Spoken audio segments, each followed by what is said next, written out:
Tahukah kalian apa arti pahlawan? Menurut Kamus Besar Bahasa Indonesia, pahlawan adalah orang yang menonjol karena keberanian dan pengorbanannya dalam membela kebenaran.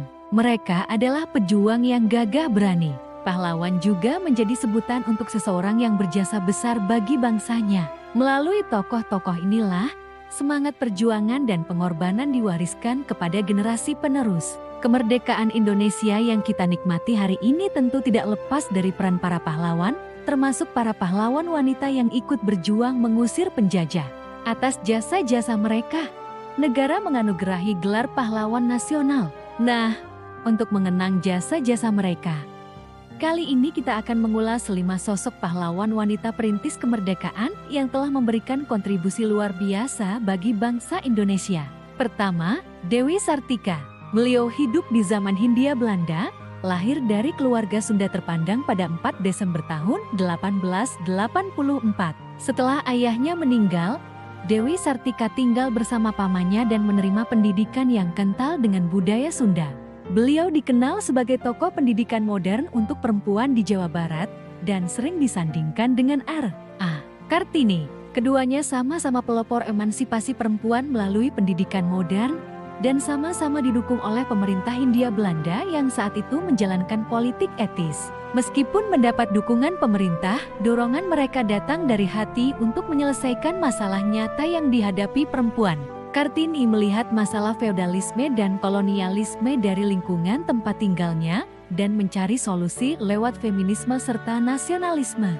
Sementara itu, Dewi Sartika menyaksikan bagaimana perempuan seolah-olah mudah dibuang di rumah pamannya sendiri. Meski pandangan feminisme Dewi Sartika tidak setegas Kartini, dobrakan yang ia lakukan dengan membuka sekolah modern sangatlah signifikan. Hal ini ia lakukan untuk memberikan daya tawar atau bargaining power kepada perempuan agar mereka becus menjadi istri dan ibu. Perjuangannya terlihat jelas dari nama sekolah yang ia dirikan, yaitu Sakola Istri, yang kemudian berganti nama menjadi Sakola Keutamaan Istri. Dewi Sartika percaya bahwa penguasaan keterampilan akan membebaskan perempuan. Keterampilan itulah yang akan melindungi mereka jika suatu saat ditinggalkan oleh pasangannya.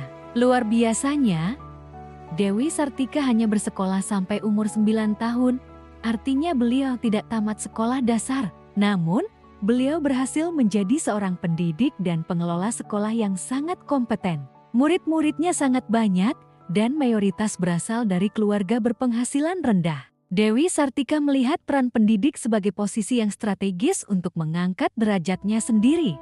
Meskipun anak bangsawan, ia sempat mendapat stigma sebagai anak buangan dan pemberontak, hingga ditempatkan di halaman belakang rumah pamannya bersama para abdi dalam. Namun, justru dari sanalah Dewi Sartika memulai karirnya sebagai pendidik, sebuah profesi yang dianggapnya sangat mulia. Setelah kemerdekaan, kesehatan beliau mulai menurun.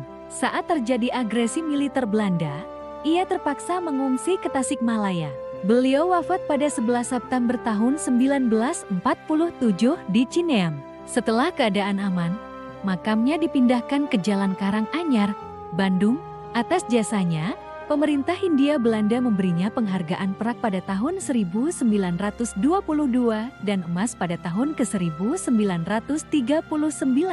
Pemerintah Indonesia pun menganugerahinya gelar pahlawan pada 1 Desember tahun 1966.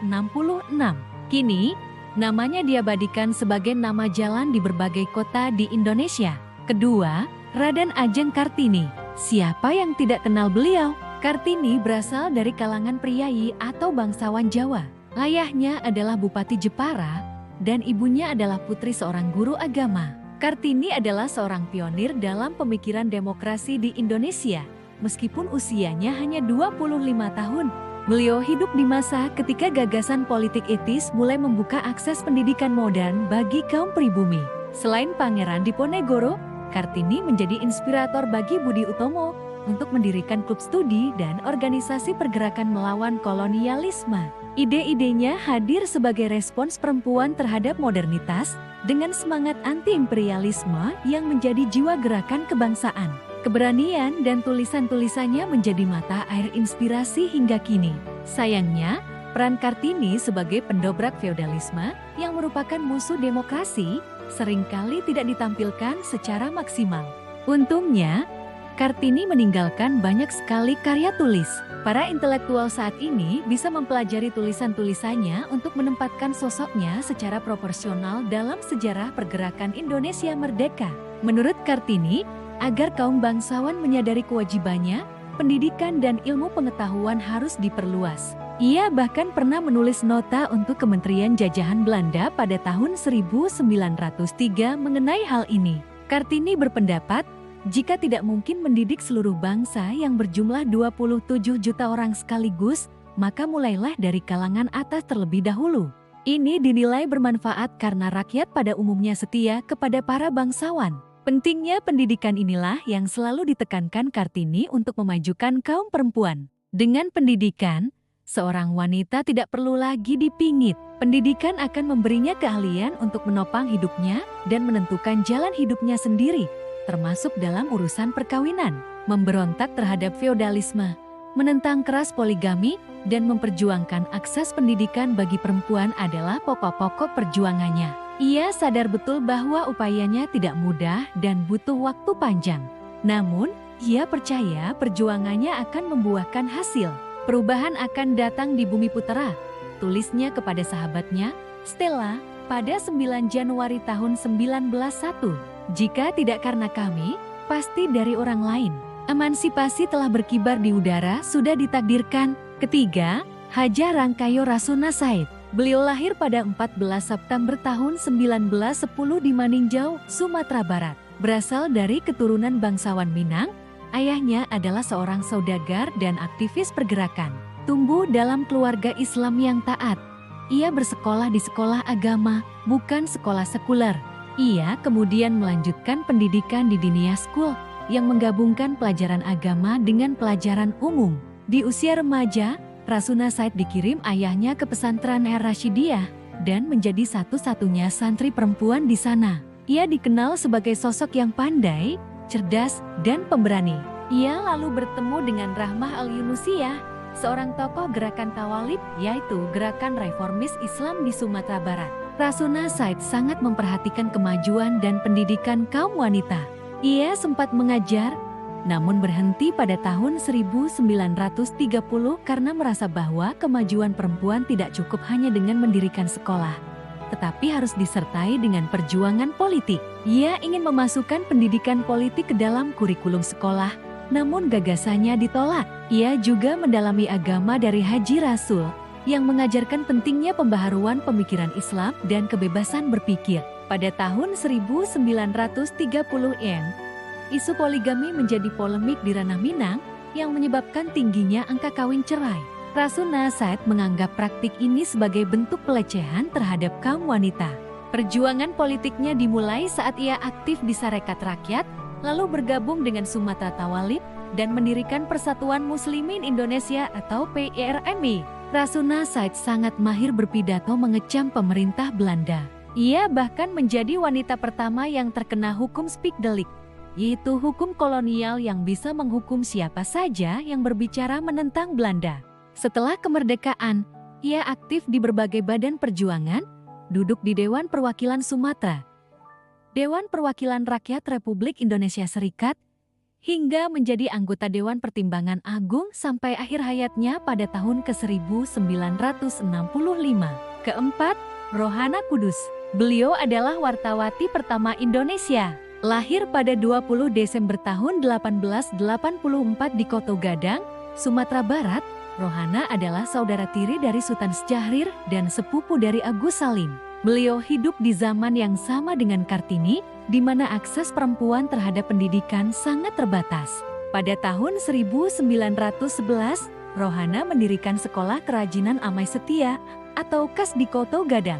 Sambil aktif di dunia pendidikan, ia juga menulis untuk Surat Kabar Perempuan, Poetry Hindia. Ketika surat kabar itu diberedel oleh pemerintah Hindia Belanda, ia tidak menyerah. Rohana berinisiatif mendirikan surat kabarnya sendiri yang bernama Sunting Melayu, yang tercatat sebagai salah satu surat kabar perempuan pertama di Indonesia.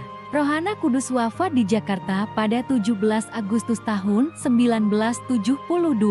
Atas jasanya, Pemerintah daerah Sumatera Barat memberinya penghargaan sebagai wartawati pertama pada tahun ke-1974. Ia juga mendapat penghargaan sebagai Perintis Pers Indonesia dan Bintang Jasa Utama. Akhirnya, pada 7 November tahun 2019, pemerintah Indonesia secara resmi menetapkannya sebagai pahlawan nasional. Kelima, Sutnyak Dien. Pahlawan nasional dari Aceh ini dikenal gigih berjuang melawan Belanda dalam Perang Aceh. Lahir dari keluarga bangsawan yang taat beragama di Aceh Besar pada tahun 1848, beliau adalah keturunan pejuang. Pada tahun 1880, Sutnyak Dien menikah dengan Teku Umar dengan satu syarat. Ia diizinkan ikut turun ke medan perang. Dari pernikahan ini, lahir seorang anak bernama Cut Gambang. Bersama Teku Umar, ia bertempur melawan Belanda. Namun, pada 11 Februari tahun 1899, Teku Umar gugur. Hal ini membuat Sutnyak Dien harus berjuang sendirian di pedalaman Meulaboh bersama pasukan kecilnya.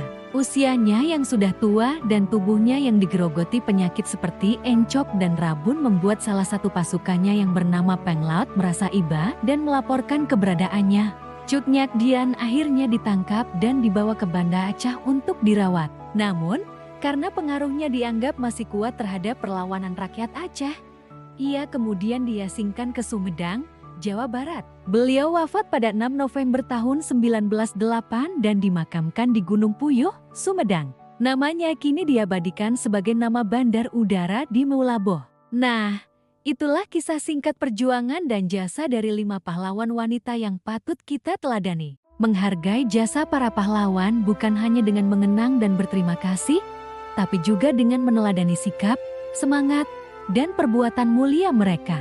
Terima kasih sudah menonton video ini. Jangan lupa untuk like, komen, dan subscribe agar tidak ketinggalan konten-konten menarik lainnya. Sampai jumpa!